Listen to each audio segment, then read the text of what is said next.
7:18 de la mañana, momento para hablar de lo que está sucediendo con los alquileres. Tema harto complejo, ¿no? Harto complejo, ¿por qué? Porque independientemente de lo que sucede con la economía, a ver, vivimos en el sistema capitalista y cualquiera diría que esto se rige por la ley de oferta y demanda, ¿no? Crisis, deberían bajar los alquileres, épocas de bonanza, bueno, no deberían aumentar, pero en Argentina aumenta, ¿no? Pero la cuestión es que no bajan los alquileres en época de crisis. Al contrario, algunos están subiendo. Bueno, eso es lo que me dicen varios inquilinos.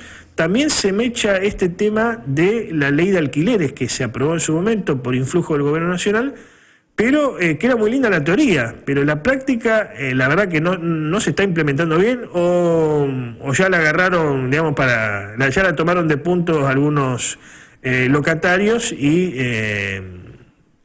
bueno, la están utilizando a piacere porque hay muchos inquilinos enojados. Para hablar sobre lo que está sucediendo con este particular, vamos a dialogar a continuación con Ariel Doracio, que es responsable del Consejo Asesor de la Vivienda de la Oficina Municipal de Defensa del Consumidor. ¿Cómo estás, Ariel? Buenos días. Buen día, Antonio. ¿Cómo estás vos? Bien, gracias por atendernos. Bueno, ¿cómo está la situación con los alquileres? Me cuentan algunos inquilinos que están subiendo y sobremanera los alquileres. Sí, ahí lo que tenemos son las renovaciones contractuales que la verdad que no se entiende con qué lógica se está trabajando desde el sector inmobiliario, con aumentos que van entre un 60, 70, 80, en algunos casos hasta el 100% de incremento a la hora de renovar, algo que no tiene que ver con una inflación que obviamente que es altísima, pero que se ve incluso superada por estos índices de ajuste en las renovaciones contractuales, y tampoco tiene mucho que ver con la realidad salarial.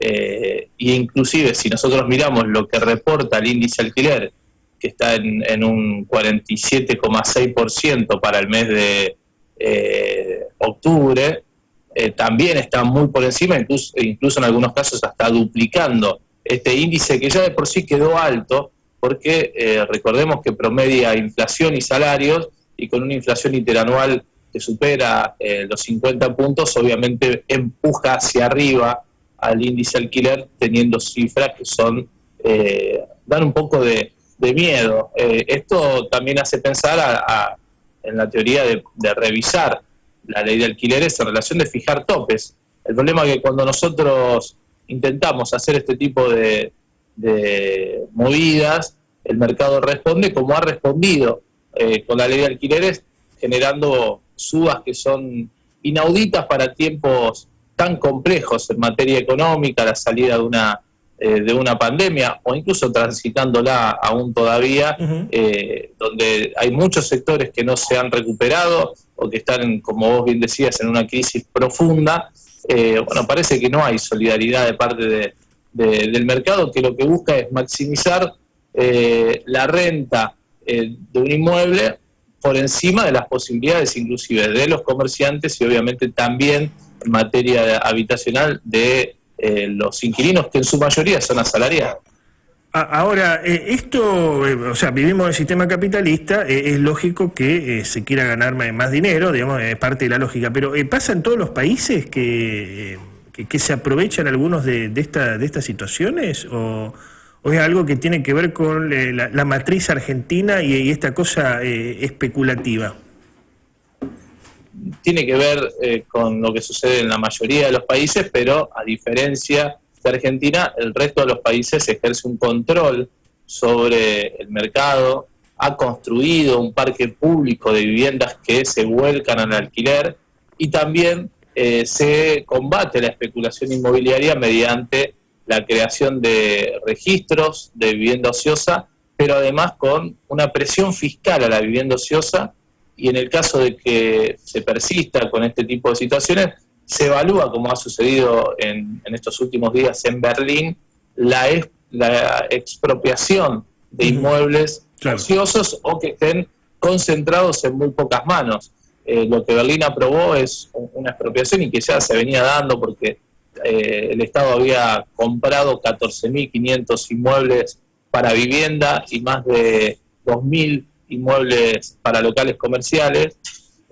Y lo que se votó es que aquellas firmas que tengan más de 3.000 unidades en propiedad van a ser expropiadas a partir de obviamente el tratamiento en el Congreso, pero habla a las claras de que hay, primero, un Estado presente, un Estado activo que controla lo que sucede, que garantiza el derecho de acceder a la vivienda, pero también una sociedad movilizada, porque el sindicato de Berlín tiene más de 400.000 asociados solamente en la ciudad de Berlín, lo que habla a las claras de una organización muy importante y que tiene un peso propio a la hora de diseñar políticas públicas que tiendan a garantizar el acceso a un alquiler digno. ¿En qué falló la ley de alquileres? Si se puede decir que falló, ¿no? Porque la letra era fenomenal, esto se vendía desde los sectores afines al gobierno como la panacea, esto era la solución para todo. Recuerdo haber hablado con muchos abogados relacionados al gobierno, no, esto soluciona todo, Antonio, te decían esto es para la clase media, es buenísimo. Bueno, ahora, ¿qué pasó? Digamos, ¿no? ¿En qué falló? Es que en realidad la ley no ha fallado. Lo que sucede tampoco era la panacea, ¿no? Lo que nosotros sabíamos es que era un piso mínimo de derechos desde donde construir un acceso un poco más justo al alquiler. Pero ya de por sí establecía la indexación que se da de manera anual, algo que hoy, digamos, leyendo la realidad, fue un acierto. Las inmobiliarias salieron a pedir en los últimos días la derogación de ese artículo por una posibilidad de indexar semestralmente, como están haciendo en los locales comerciales, donde no tienen tope de aumento los alquileres dentro del mismo contrato y están aumentando de manera semestral al 30%. Y también lo que quiere derogar el sector inmobiliario es la temporalidad, que se pasó de 2 a 3 años. Aquí lo que sucede es que el mercado ha generado un golpe de efecto a fin de la aprobación de esta ley, porque entiende que es una regulación y obviamente no quieren ser regulados, y tenemos un Estado bobo o cómplice que lo que hace es no gestionar, directamente no gestionar. Tenemos un registro público de contratos de locación que no funciona y que sorpresivamente la AFIP no hace que se cumpla y el Ministerio de Hábitat mira para otro lado. Tenemos un sistema de garantías que no se respetan, no se cumple y no hay un control de parte del Estado ni hay multas a aquellos que incumplen con la modalidad de garantías que establece la nueva normativa. Y además, bueno, estamos todavía en la convivencia de dos leyes, ¿no? Los contratos que se están venciendo actualmente tienen todavía alcance la normativa anterior, no establece un plazo de negociación contractual, entonces los inquilinos se encuentran con 10, 15 días antes del vencimiento con aumentos que son exorbitantes para sus posibilidades y quedan maniatados porque no tienen posibilidad ni de negociar ni de salir a buscar otra cosa. Claro. Los contratos que se vencen con la nueva ley recién vamos a ver cómo operan en el 2023 y establece una cláusula de negociación obligatoria 3 meses antes de la finalización del contrato para que haya primero la posibilidad de diálogo y segundo, si no prospera el diálogo, la posibilidad de salir de parte del inquilino sin tener que indemnizar al propietario. Bueno, algo que, reitero, hoy por hoy con esta normativa no sucede. ¿Qué le falta a la ley? Establecer topes en los aumentos en las renovaciones, establecer promoción fiscal para aquellos propietarios que racionalmente fijen el precio del alquiler y cuiden al inquilino, pudiendo generar una relación de más largo plazo, y también, por supuesto, tener una mirada con un tope, ¿por qué no?, en las indexaciones que se dan anualmente, porque si bien están por debajo de la expectativa del mercado, hoy un 47% de aumento para un trabajador, para una trabajadora, es algo inalcanzable porque lamentablemente los salarios, la recomposición salarial en la Argentina nunca ha llegado. Finalmente, ¿cómo aquellos damnificados o que están viviendo un proceso que toca algo de lo que hablamos acá, cómo pueden hacer para contactarse con la Oficina de Defensa del Consumidor? ¿Cómo pueden recibir asesoramiento? ¿Cómo se contactan?